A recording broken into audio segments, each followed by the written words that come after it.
गले पर तलवार मारकर साधु की गर्दन काट देता है। राजकुमार देखता है और पत्थर का बन जाता है। पूर्व की एक पहाड़ी पर 3 परियां रहती थी।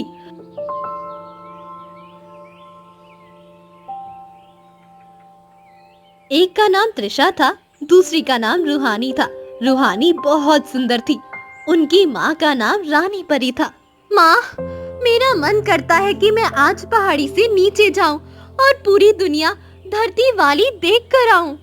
नहीं बेटा त्रिशा, तुम दोनों भी बच्चे हो। नहीं माँ, अब हमें पूरी समझ है। मेरी बात तुम मानने वाले नहीं हो। जाओ, लेकिन जल्दी वापस आ जाना। पर एक बात का ध्यान रखना, रूहानी अपना मुंह किसी को ना दिखाए। ठीक है माँ। त्रिशा और रूहानी नीचे जाने लगती है और धरती के बहुत करीब पहुंच जाती है। रूहानी, देखो धरती कितनी सुंदर है, कितने सुंदर लोग हैं। हम धरती पर चलते हैं। नहीं, हमें ऊपर से ही देखना है, नीचे नहीं जाना। धरती पर जाना है तो मेरे साथ चल। परियां धरती पर आती है और एक जंगल में पहुंच जाती है।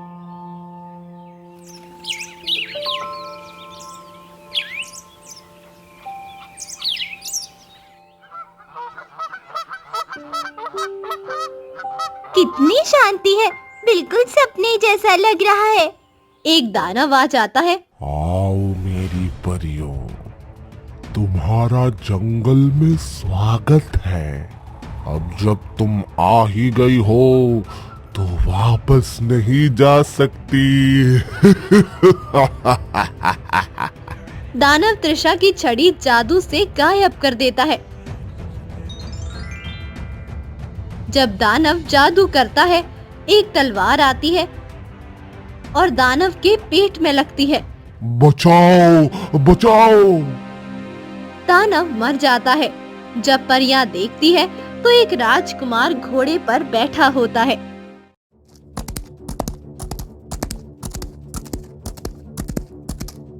राजकुमार, हमारी जान बचाने के लिए धन्यवाद। मैं तो यहाँ शिकार करने आया था, लेकिन तुम परियां इस घने और खतरनाक जंगल में क्या कर रही हो? राजकुमार, हम धरती पर आए थे। हमें धरती के लोग बहुत पसंद है। क्या मैं तुम दोनों का नाम जान सकता हूँ? मेरा नाम त्रिशा है और मेरी बहन का नाम रूहानी है। रूहानी, तुम्हारी आंखें तो बहुत सुंदर हैं। अगर तुम्हारी आंखें इतनी सुंदर हैं, तो तुम्हारा चेहरा कितना सुंदर होगा। मुझे तुम्हारा चेहरा देखना है रूहानी, दिखाओ मुझे। नहीं राजकुमार, मैं अपना चेहरा नहीं दिखा सकती। माँ ने मुझे मना किया है। तुम्हें पता नहीं तुम किसे चेहरा दिखाने से मना कर रही हो? मैं राजा महावीर का बेटा हूँ, इस रियासत का राजकुमार। राजकुमार, रूहानी चेहरा नहीं दिखा सकती। राजकुमार घोड़े से नीचे उतरता है। लेकिन तुम अपना चेहरा क्यों नहीं दिखा सकती? मुझे एक साधु ने श्राप दिया है। एक साधु ने मुझे देखकर होश खो दिए थे। साधु ने मुझे श्राप दिया कि जो तेरा चेहरा देखेगा वो पत्थर का बन जाएगा।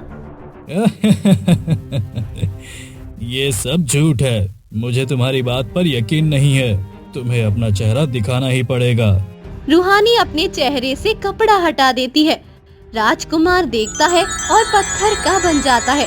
त्रिशा राजकुमार को देखकर अपना चेहरा पीछे कर लेती है। अगर त्रिशा भी रूहानी की ओर देखती तो वो भी पत्थर की बन जाती।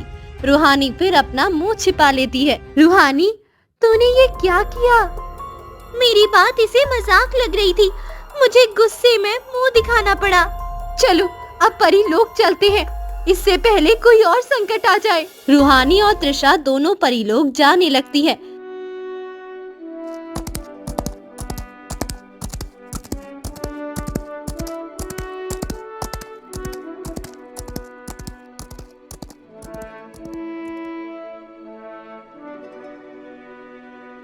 रात हो जाती है।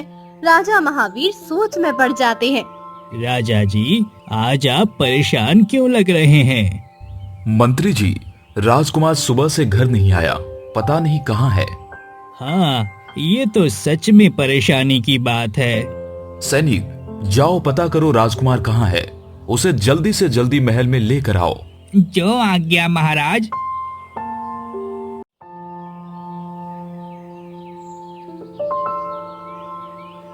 जंगल में पहुंचते ही देखते हैं कि राजकुमार पत्थर का बना हुआ है।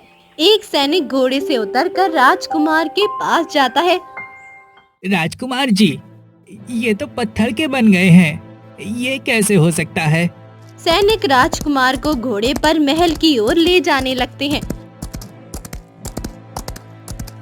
राजा महावीर देखते हैं कि राजकुमार पत्थर का बना हुआ है। राजा घबरा जाते हैं। यह क्या हुआ? राजकुमार पत्थर का कैसे बन गया? पता नहीं राजा जी, राजकुमार हमें जंगल में ऐसे ही मिले थे। ये कैसे हो सकता है? जाओ किसी साधु को लेकर आओ, वो बताएंगे कि राजकुमार को क्या हुआ है। सैनिक साधु को लेने जाने लगता है। यह क्या हो गया? पता नहीं राजकुमार ठीक होगा या नहीं। राजा जी, राजकुमार ठीक हो जाएंगे, आप चिंता ना करें। कुछ समय बाद साधु आ जाते हैं।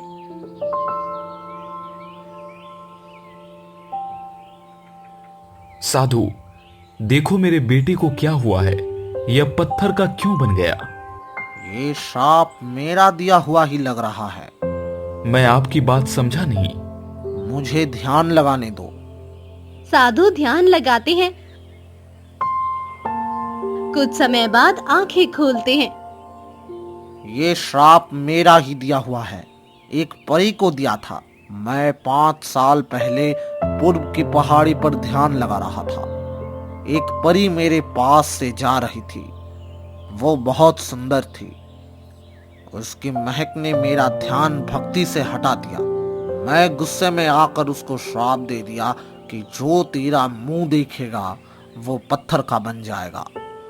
अब उसे कोई हाथ नहीं लगा सकता, वरना वो भी पत्थर की बन जाएगी। राजकुमार को ठीक कर सकते हो आप? हाँ, कर सकता हूँ। जैसे ही साधु राजकुमार पर हाथ रखता है, राजकुमार पत्थर से अपने असली रूप में आ जाता है। साधु, आपकी बहुत मेहरबानी कि आपने राजकुमार को ठीक किया। राजकुमार को कोई खुशी नहीं थी। पिताजी, मैं उस परी से विवाह करना चाहता हूँ। तेरा दिमाग ठीक है? वो परियां हमसे बहुत अलग है। राजकुमार गुस्से में महल से बाहर जाने लगता है।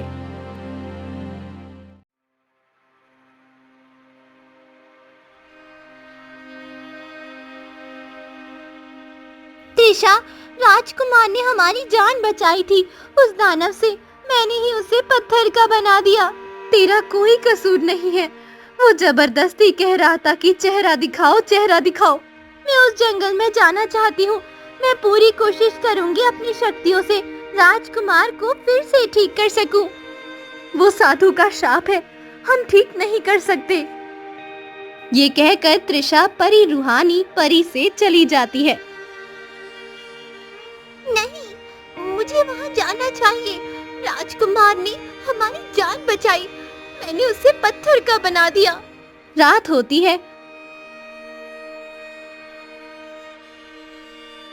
और रूहानी परी बिना बताए धरती की ओर जाने लगती है। जब उस जगह पर आती है जहां राजकुमार को पत्थर का बनाया था, तो देखती है कि वहां राजकुमार नहीं होता।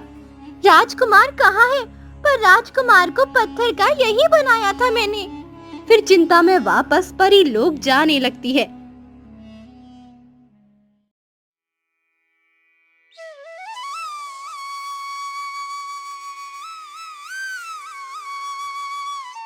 मंत्री जी, राजकुमार बहुत परेशान है आजकल। मुझे समझ नहीं आ रहा है कि उसे कैसे समझाएं। राजा जी, अच्छा होगा कि वो परी से मिलें। वो परी ही राजकुमार को समझा सकती है। मंत्री, सही सोचा तुमने। पर राजा जी, उस परी को धरती पर कैसे मिल सकते हैं हम? हाँ, यह बात भी सही है। इधर रूहानी परी चिंता में थी कि राजकुमार कहाँ जा सकता है। मुझे माँ को सब सच सच बता देना चाहिए, जो भी हुआ।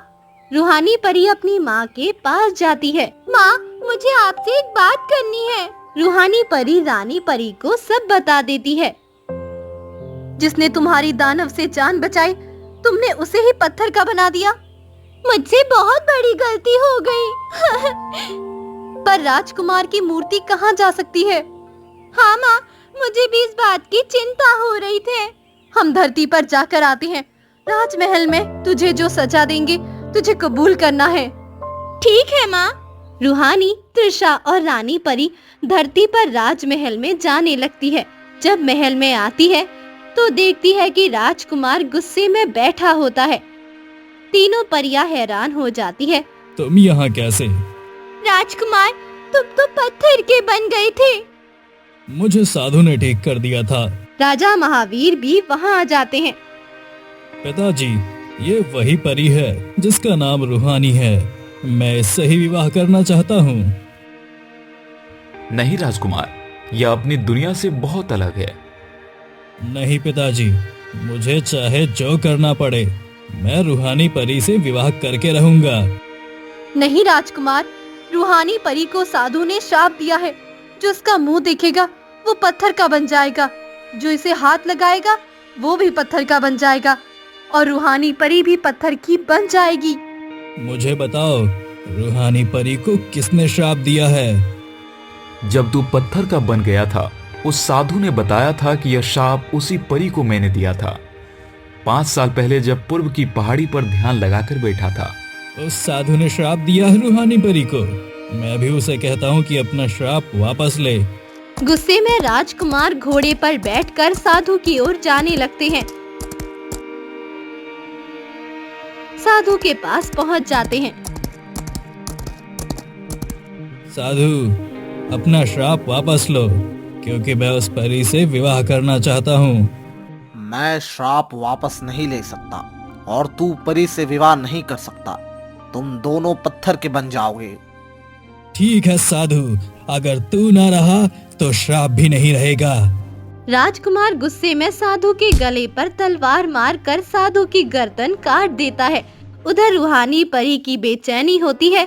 रूहानी परी भी राजकुमार के पीछे जाने लगती है। जाकर देखती है कि साधु की गर्दन कटी हुई है। रूहानी परी डर जाती है।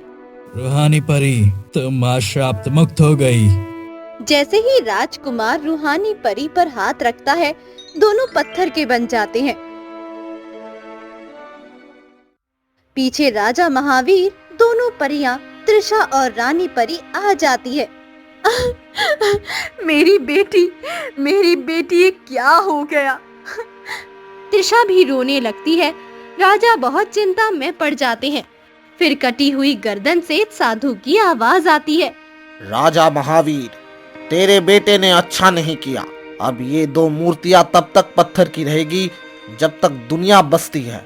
साधु की आंखें बंद हो जाती है। राजा जी आप ऐसा करो, इन दोनों मूर्तियों को अपने महल में रख दो साथ में, क्योंकि ये दोनों एक दूसरे से प्यार करते हैं। परियों, मेरे बेटी की गलती की वजह से तुम पर भी यह संकट आ गया। राजा महावीर दोनों मूर्तियों को एक कमरे में रखवा देता है। मैं अपनी बहन से मिलने आती रहूंगी। बेटा, यह तुम्हारा ही महल है। दोनों परियां उदास होकर परीलोक की ओर जाने लगती हैं।